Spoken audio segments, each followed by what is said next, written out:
Hi வணக்கம். நான் உங்கள் சென்னை வண்ணாரப்பேட்டை நியூ முத்து டெக்ஸ்டைல் உரிமையாளர் பேசுறேன். இப்போ பாத்தீங்கன்னா ஃபர்பரி கோல்டு பார்த்தோம். அதுலயே ரொம்ப அட்வான்ஸ் ஃபேப்ரிக் ஃபர்பரி சில்வர் வித் டிஜிட்டல் பிரிண்ட். ரொம்ப அருமையான சேல்ஸ்.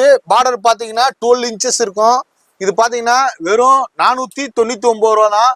இதெல்லாம் ஆன்லைன் இன்ஸ்டால பாத்தீங்கன்னா 1500 ரூபா, 1600 ரூபா, 1700 ரூபா போயிட்டு இருக்கு. பாருங்க, குவாலிட்டி ரொம்ப அருமையா இருக்கும். இதுல வந்து கலர்ஸ் இதுல பாத்தீங்கன்னா ஒரு 12 கலர்ஸ் தான் ஷோ பண்ணிருக்கோம். இது இல்லாம ஒரு 25 கலர்ஸ் இருக்கு. இதையும் நீங்க உங்க ஆன்லைன்ல வாங்கி கடகடன் விழுங்க. வெறும் 499 ரூபா மட்டும்தான். இது மாதிரி நிறைய கலெக்ஷன்ஸ், வெரைட்டி டிசைன்ஸ் நீங்க பார்க்கணும், பர்ச்சேஸ் பண்ணணும்டா நம்ம நியூ முத்து டெக்ஸ்டைல் பழைய வண்ணாரப்பேட்டையில சென்னையில சிங்கார கார்டன் நெட்டாவத்துல தான் இருக்காங்க. ஒரு பிரம்மாண்டமான செக்ஷன் சாரீஸ்க்குண்டே ஒரு பிரம்மாண்ட கிட்ட 3500 ஸ்கொயர் ஃபீட்ல இயங்கிக்கிட்டு இருக்கு. மொத்தம் 4 மாடி இது மாதிரி 3 செக்ஷன், 3 ஃப்ளோர், 3 தனித்தனி பில்டிங்ல இயங்கிக்கிட்டு இருக்கு.